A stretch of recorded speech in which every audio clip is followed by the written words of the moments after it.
today is, well, finishing on some biceps for one. And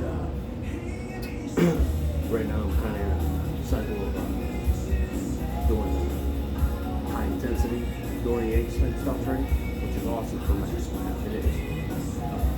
But I believe that, it's like you said, you can't do this shit more than 6 weeks at a time. Take a couple weeks, go, back to lighter weights for a few weeks. I mean, I'm not light, but, I'm going to failure, doing more, pump sets and fluff and puff, pretty much what everybody else does in the gym for regular workouts. I'm not saying everybody. A lot of people. They judge every workout by the pump. And the pump's important. Well, okay. Some. But the most important part, I believe, is progression. If you're curling 20-pound dumbbells today and 10 years later you're still curling 20-pound dumbbells, you're still going to have small arms. Sorry, that's just the way it is. I don't care. Unless you're just genetically gifted with big huge arms and you came out that way. But what we're going to discuss here is 3 levels of strength, which I don't get to talk about too much other than Dorian Yates. We talk about a lot. You got your positive lifting, you got your negative, and you got your static holds. Your positive range of motion is your weakest. Your static ability to hold the resistance in any position, that's your second strongest. And your negative is your strongest period. So if all you ever do is just, do positive reps and that's it, you're kind of limiting yourself. You know what I mean? But what I'm going to do here is, actually I did back and biceps today, which I never put my arms up, but I am right now, just to see how everything goes. I always train arms with myself. I'm not going to do that right now, but as I said, it's neither here nor there. What we're going to do here is I started out with spider curls, which I never really did that much, but I like them. And I really isolated the biceps, which they was already pumped up from my back, and then I got, really, I had blood in there anyway from going back. Then I did those and I put the blood in there more, and that's more of a contracted position movement. You're not going to have much resistance down here at all. And the most of the contraction is going to be up here. So that's a contracted motion. Then I did bar curls, which that's for the meat. I always do that. Them are older than dumbbell curls. Both good for mass. Now I'm going to finish off with a stretch motion. I do that for pretty much all my body parts. That'll stretch the fascia of the muscle. And what we're going to do here, I'm going to do one-arm preacher curls. And I can't do any more. Okay. Then I'm going to bring it up halfway and I'm going to hold it there as long as I can. Then when I'm done doing that, I'm going to bring it up, hold it there again. Then I'm going to do some negatives. Just negative only reps right after that. That'll ensure that you pretty much exhausted all the fibers in the muscle. So here we go.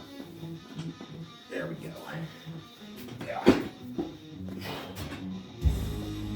I like even taking my thumb out of it so my forearm don't come into play that much. Alright. Right there is about where you need. Any further than that, that's going to put pressure down in here. I don't want it. I'm going to come up to about here. If I go all the way up there, tension's off. Just get right in there somewhere.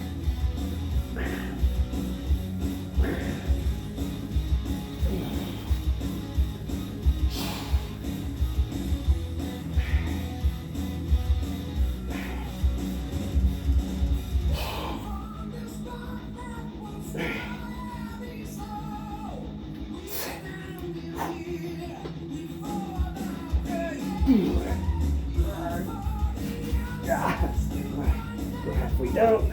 Hold down. Oh, yeah. Come get some. Yeah, come get some. Okay. Bring it up. We'll lower it. Notice I can lower it. Just gotta be careful with this.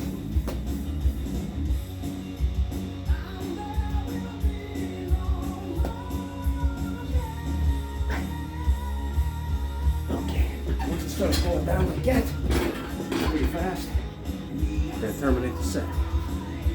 Can't even move off.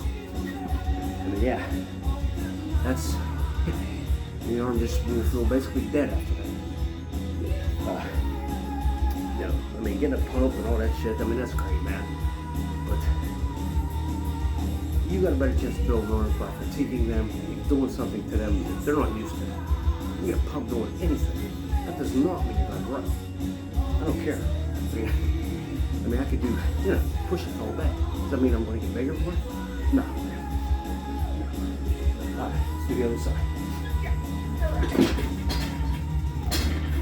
I like kind of turning away when I do this. All right. Keep an arm in a straight line.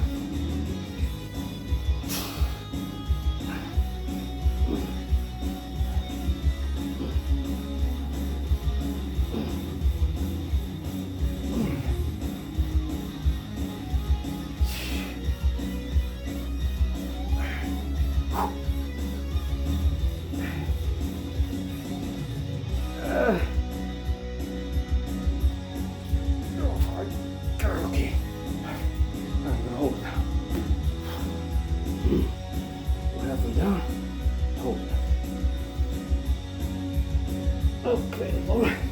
Alright. Lord.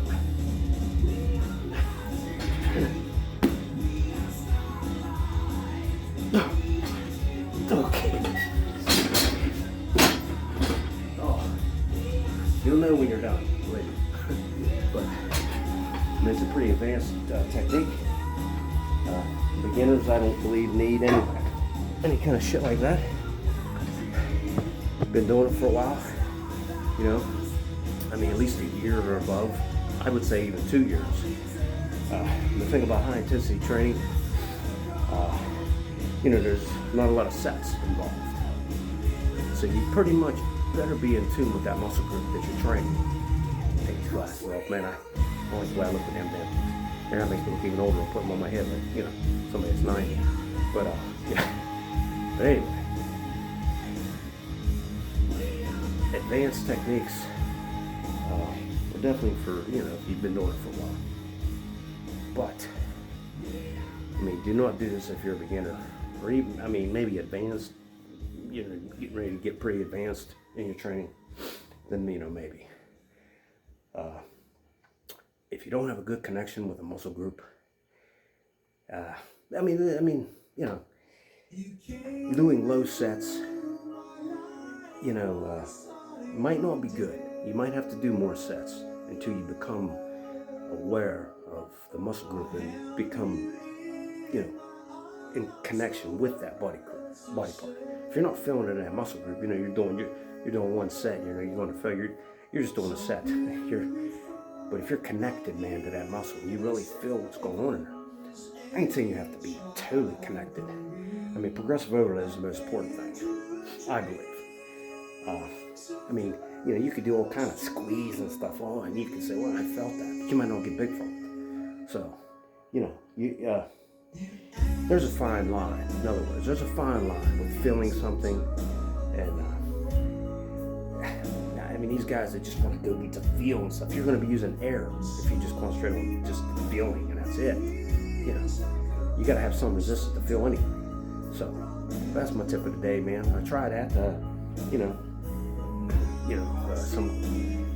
your positive range, your static holds, that's your second level of strength.